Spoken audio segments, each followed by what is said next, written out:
같은 본문으로 제가 한 1년 반 전에 설교한 적이 있더라고요. 좀 더 상세하게 듣기로 하시는 분들은 아마 우리 교회 홈페이지 들어가면은 설교 다임목 설교에 나오면 있습니다. 한번 보시고요. 오늘 본문은 예수님이 세례 받으신 것과 예수님이 시험 당하시는 두 가지 내용입니다. 예수님이 할례 받으신 것은 그가 유대인이고 아브라함의 율법 아래에 있다고 하는 것을 보여줍니다. 우리는 할례 받을 필요가 없죠. 유대인이 아니고 또 그러니까요. 예수님 세례는 왜 받으셨습니까? 세례는 세례 요한이 유대인들에게 베푼 것입니다. 그 세례의 내용은 나는 너희로 회개하기 위하여 물로 세례를 베푼다. 죄인이 회개하는 표시입니다. 내가 그동안 잘못 살았고 더럽게 살았기 때문에 깨끗하게 씻고 그리고 물속에 들어가서 죽었다가 다시 살아나는 것처럼 그렇게 하는 겁니다. 그러니까 예수님은 세례를 받으실 필요가 없는 분입니다. 죄는 없는 분이기 때문에. 그런데 예수님께서 세례를 받으셨습니다. 왜 그렇게 받으셨을까요? 그것은 예수님이 죄인의 대표로 죄인인 우리를 대신해서 하실 사역 때문에 세례를 받으신 것입니다. 그래서 예수님이 세례를 받으신 때부터 예수님의 공적인 사역이 시작된다. 흔히 공사역이라고 하는 죄인을 위해서, 죄인을 대신해서 하는 사역을 말합니다. 그것이 이제 예수님의 공사역이죠. 그래서 예수님이 세례를 받으려 왔을 때 요한은 죄인들에게 회개하기 위해서 세례를 주는데 예수님은 죄가 없는 분이니까 회개할 게 없거든요. 그래서 세례를 받지 말라고, 당신이 내게 세례를 줘야 된다. 더 어려우신 분이 죄인에게 세례를 주는 거지 내가 어떻게 당신에게 세례를 베풀겠느냐, 그렇게 말합니다. 그러니까 예수님께서 이르시되 이제 허락하라. 우리가 이와 같이 하여 모든 의를 이루는 것이 합당하니라. 이 말씀은 예수님이 세례를 받으시는 것이 모든 의, 곧 하나님의 의를 이루는 것이라는 뜻입니다. 하나님의 의는 뭡니까?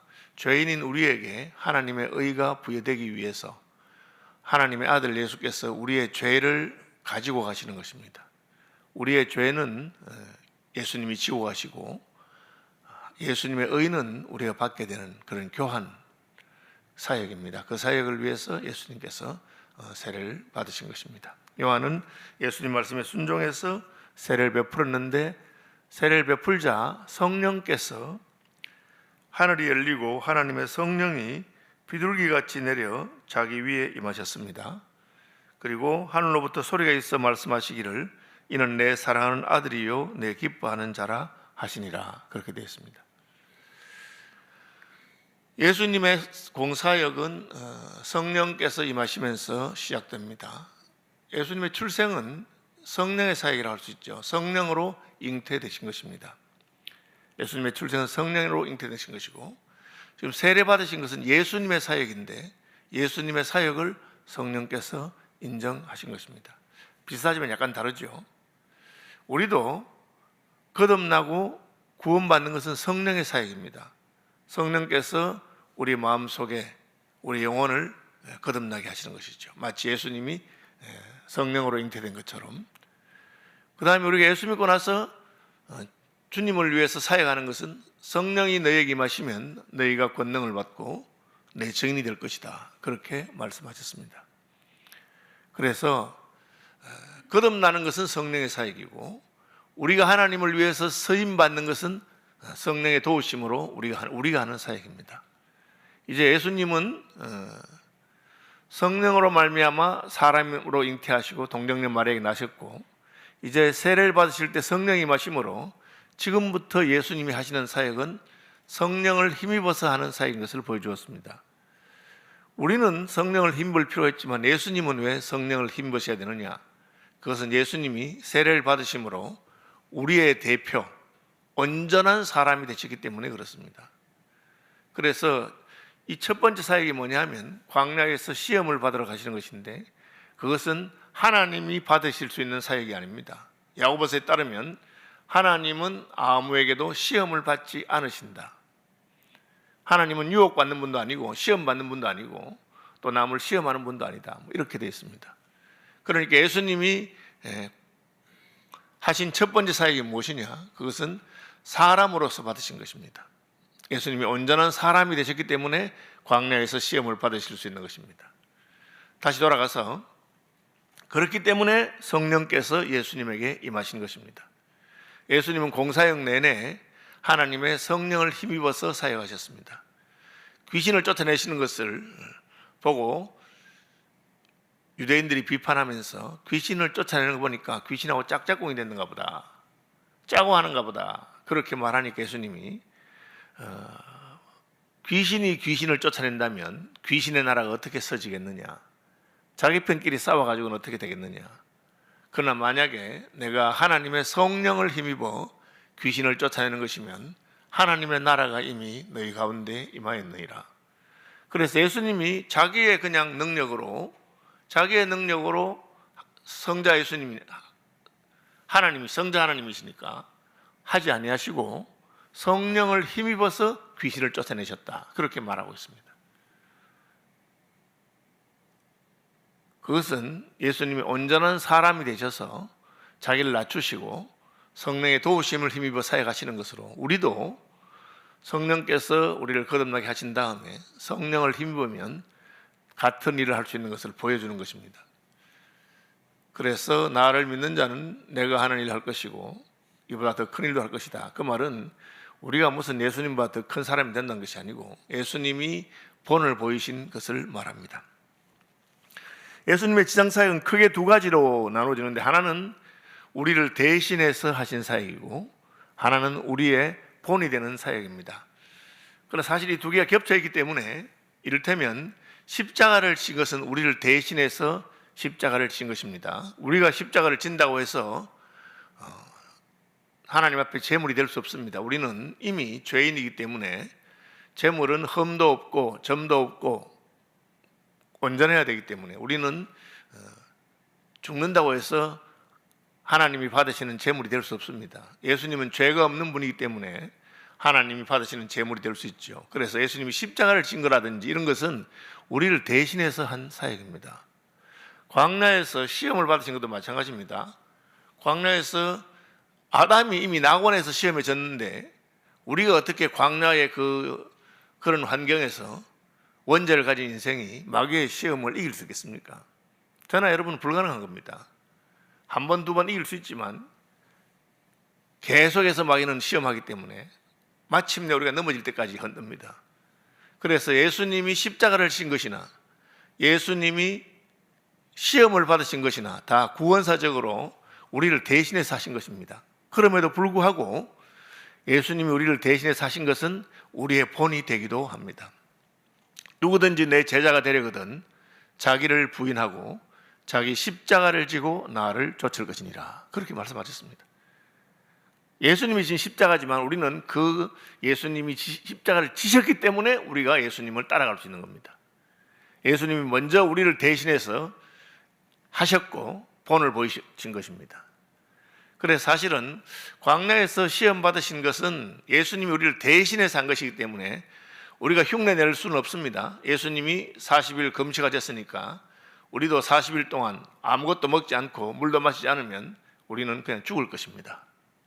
그래도 예수님이 우리를 대신해 승리하셨기 때문에 우리는 우리가 시험 당할 때 예수님께서 어떻게 승리하셨느냐, 그 예수님의 승리를 의지하고 예수님께서 하신 방법대로 따라가서 마귀와 싸워서 이길 수 있는 것입니다. 예수님의 이 공사역을 시작하시는 것을 하나님 아버지도 기뻐하셨기 때문에 하늘에서 음성이 있어서 이는 내 사랑하는 아들이요, 아들이라 했으니까 아버지지요, 내 사랑하는 아들이요 내 기뻐하는 자라, 그렇게 했습니다. 우리의 사역은 무슨 일을 잘 하기 전에 하나님의 사랑을 받고 하나님께 기뻐함을 받는 것이 참 중요합니다. 하나님이 사랑하고 기뻐하는 자와 함께 하시기 때문에 그렇습니다. 요한복음에는 나를 보내신 이가 나와 함께 하시도다, 내가 항상 그의 기뻐하는 일을 행함으로 나를 홀로 두지 아니하셨도다, 그렇게 말하고 있습니다. 예수님의 다른 이름은 임마누엘이죠. 하나님이 우리와 함께 하신다, 하나님이 사람과 함께 하시는 것을 예수님이 보여주신 겁니다. 그래서 예수님을 따라가는 우리의 궁극적인 것은 무엇이냐? 하나님의 사랑을 받고 하나님이 기뻐하는 자가 되는 것입니다. 이것을 우리가 하나님과의 관계와 교제의 회복이라고 합니다. 아담 하와가 범죄했을 때 에덴 동산에 쫓겨났다는 것은 하나님과의 관계가 끊어지고 하나님과의 교제가 끊어졌다 하는 것을 보여주는 것입니다. 예수님의 공사역은 세례받으심으로 시작되는데 하나님께서는 그 세례받으심으로 예수님이 하실 사역이 내 사랑하는 자, 내 기뻐하는 자가 되는 것임을 말하고 있습니다. 여러분, 우리가 무슨 충성을 하고 전도를 하고 기도를 많이 하고 뭘 다 할 수 있지만 그것보다 그 본질적인 것은 무엇이냐? 하나님과 사랑하는 사이가 되는 것입니다. 하나님이 기뻐하는 자가 되는 것입니다. 그 다음에 하나님이 우리를 사랑하고 하나님이 기뻐하는 자가 되면 무엇이든지 구하면 들어주십니다. 내 사랑 안에 가라. 내 계명을 지키라. 너희가 내 안에 가고 내 말이 너에 가면 무엇이든지 구하라. 그리하면 응답받을 것이다. 그렇게 말하고 있습니다. 그래서 우리의 기도의 응답은 처음에는 하나님과의 관계를 회복하는 것입니다. 하나님과의 관계를 회복하고 나면 그 다음에는 우리가 무슨 말을 해도 하나님이 들어주십니다. 그를 향하여 우리의 가진 바 담대한 것이 이것이니 그의 뜻대로 무엇을 구하면 들으심이라. 그렇게 되어 있습니다. 사역도 내가 뭘 하는 것이 아니라 내가 하나님과 함께 있는 것입니다. 하나님을 내가 그 주님의 임재를 보여주는 것이죠. 주님이 나와 함께 하고 있기 때문에 나와 함께 하신 하나님께서 일하는 것입니다. 이제 예수님은 성령에게 이끌려 4장 1절에 보시면 그때 예수께서 성령에게 이끌려 마귀에게 시험을 받으러 광야로 가셨다. 그러니까 안 받았으면 좋았거나 받지 않으면 좋을 건데 어쩌다 보니까 운이 나빠서 마귀에게 걸려서 시험 받았다는 것이 아니고 예수님은 성령의 이끌림을 받으셔서 시험 받으러 광야로 가신 것입니다. 공사역의 첫 번째죠. 세례받고 나오셔서 첫 번째 사역이 시험 받는 것입니다. 왜? 아담 하와가 시험을 받아서 실패했기 때문에 그렇습니다. 마귀에게 시험을 받아서 실패하는 바람에 선악과를 따먹고 에덴 동산에서 쫓겨났기 때문에 그렇습니다. 주님께서는 우리가 실패한, 우리 조상이 실패한, 아담이 실패한 그 시험을 받으시는데 차이는 아담 하와는 에덴 동산에 부족한 것이 없고 무엇이든지 자기 마음대로 하고 그 선악과만 따먹지 말라 했는데 그걸 따먹었습니다. 예수님 반대로 광야에서 40일을 금식하시면서 광야의 그 혹독한 환경에서 줄이고 목마른 중에 마귀의 시험을 받으시고 승리하셨습니다. 그것은 아담 하와가 시험에 실패한 것이 환경 탓이 아니라고 하는 것을 보여줍니다. 어떤 분들은 하나님이 괜히 선악과를 만들어서 선악과가 없었으면 우리가 이런 일이 없을 건데 선악과를 만들어서 시험에 빠졌다고 그렇게 말하는 사람이 있습니다. 예수님은 그렇지 않다. 하나님이 아담 하와를 잘못 만드신 것이 아닌 것을 보여주었습니다. 예수님도 사람이 되셨고 그리고 아담 하와보다 훨씬 힘든 상황에서 마귀의 시험을 이기셨습니다. 선악과를 보면서 보암직하고 먹음직하고 지혜롭게 할 만큼 탐스럽다고 되어 있는데 천하 만국의 영광을 보여준 것은 보암직한 것입니다. 따먹어라, 배가 고프니 따먹으라 한 것은 먹음직한 것입니다. 그리고 성전에서 뛰어내리면 모든 사람이 너를 메시아로 인정하겠다 하는 것은 더 지혜롭고 쉬운 길이 있다는 것을 보여주는 것입니다. 굳이 십자가를 지는 고생하지 말고 시키는 대로 하면 된다. 그런데 예수님은 그 시험을 다 승리하셨습니다. 그 다음에 예수님이 시험을 승리하신 방법입니다. 예수님은 성경 말씀을 3번 다 인용하십니다. 신명기 6장, 신명기 8장, 신명기 6장. 신명기의 말씀을 인용하십니다. 사람이 떡으로만 사는 것이 아니요. 이 말씀은 신명기 8장 3절입니다. 주 너의 하나님을 시험하지 말라. 이것은 신명기 6장 16절입니다. 하나님께 경배하고 주 너의 하나님께 경배하고 다만 그를 섬기라. 신명기 6장 13절입니다. 예수님이 시험을 이기신 방법은 야, 그 말이 안 돼. 너 왜 나한테 거짓말해? 자기의 판단이나 생각을 하지 아니하고 그냥 하나님의 말씀에 의하면 그렇게 하면 안 된다. 그렇게 한 것입니다. 돌로 떡을 만들어 먹으세요. 배고프지요. 40일 굶었잖아요. 하나님의 아들 아닙니까? 그러니까 예수님은 내가 하나님의 아들이라고 그랬느냐? 그렇다면 나는 내 배고픈 것, 내 감정, 내 욕망을 따라서 움직이지 아니하고 기록된 말씀대로, 기록된 말씀은 사람이 떡으로만 사는 것이 아니고 하나님의 입에서 나오는 모든 말씀으로 산다고 했다. 그렇게 했습니다. 더 중요한 것은 이 말씀을 누구에게 했느냐? 예수님이 사탄에게 한 것처럼 생각하는데, 사탄아, 성경 말씀을 받아라, 그렇게 한 것이 아닙니다. 예수님은 그 말씀을 자기에게 하신 것입니다. 사람이 떡으로만 사는 것이 아니라고 했기 때문에 나는 떡에 연연하지 않습니다. 자기 자신에게 적용한 것이죠.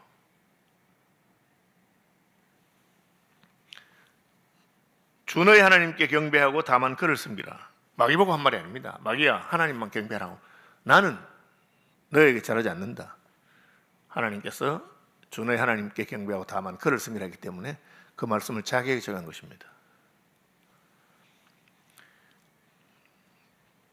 세 번째 말씀도 마찬가지죠. 그렇죠? 주 너의 하나님을 시험하지 말라. 두 번째 말씀 마찬가지입니다. 나는 하나님을 시험하지 않겠다. 마귀가 시험하는 자죠. 아담을 시험하고 예수님을 시험하고 그렇게 합니다. 이 부분을 여러분 잘 기억하셔야 됩니다. 하나님의 말씀, 마귀와 싸우기 위해서는 내가 말씀을 무기를 삼아가지고 그 말씀으로 마귀에게 적용하는 게 아닙니다. 그 말씀을 내게 적용하는 겁니다. 마귀는 다른 것을 내게 적용하라죠. 욕망이든지 유혹을 줍니다. 탐스러운 것을 줍니다. 그리고 그렇게 내가 살라고 할 때 나는 그렇게 살지 아니하고 하나님의 말씀을 따라 살겠다. 어떻게 그게 가능합니까? 그게 성령에게 이끌리심을 받아서 가능한 것입니다. 예수님이 사람으로서 시험받은 것입니다. 예수님의 신성은 시험받을 수 없습니다. 사람으로 시험받을 때 우리가 이길 수 있는 방법은 무엇이냐? 하나님의 말씀을 자기에게 적용하는 것입니다. 만약에 아담, 하와가 하나님 말씀을 자기에게 적용했으면 어떻게 되겠습니까? 그것을 먹는 날에는 나는 죽습니다. 나는 죽기 싫습니다. 하나님께서 나는 죽는다고 하셨습니다. 그렇게 해야 됩니다. 그걸 가지고 마귀에게 설명하면서 안 죽는다 하던데 너는 어떻게 생각하나? 그렇게 할 필요가 없습니다. 이 세 가지 시험은 사실은 아담이 실패한 시험이기도 하고 우리의 그 본질적인 욕망과 관련되어 있는 것입니다. 무엇을 먹을까 하는 것, 탐욕과 관계된 것이고요. 눈에 보여주는 것, 안목의 정욕과 관계된 것입니다. 천하만국의 영광을 보여주고요. 그리고 더 편하고 쉬운 길, 하나님이 지라고 하신 십자가를 지고 가는 길이 아니라 그냥 사람들 앞에서 쇼를 하는 것입니다. 흥미로운 사실은 마귀도 성경을 인용한다는 것이죠. 마귀가 시편을 인용하면서 성전에서 뛰어내리면 천사가 너를 받쳐서 다치지 않게 할 것이다. 나중에 그 말씀 한번 보시면 알겠지만 그 말씀은 길에서 너희가 행할 때 길에서 넘어지지 않는다는 말씀인데 약간 왜곡합니다. 성전에서 뛰어내리라고. 항상 사탄은 하나님의 말씀을 가지고도 우리를 왜곡할 수 있습니다. 그래서 우리는 하나님 말씀에 익숙한 사람이 되어야 되고 그 말씀의 문맥을 따라서 성경을 해석할 필요가 있습니다. 주기도문 하겠습니다. 하늘에 계신 우리 아버지, 아버지의 이름을 거룩하게 하시며 아버지의 나라가 오게 하시며 아버지의 뜻이 하늘에서와 같이 땅에서도 이루어지게 하소서. 오늘 우리에게 일용할 양식을 주시고 우리가 우리에게 잘못한 사람을 용서하여 준 것 같이 우리 죄를 용서하여 주시고 우리를 시험에 빠지지 않게 하시고 악에서 구하소서. 나라와 권능과 영광이 영원히 아버지의 것입니다. 아멘.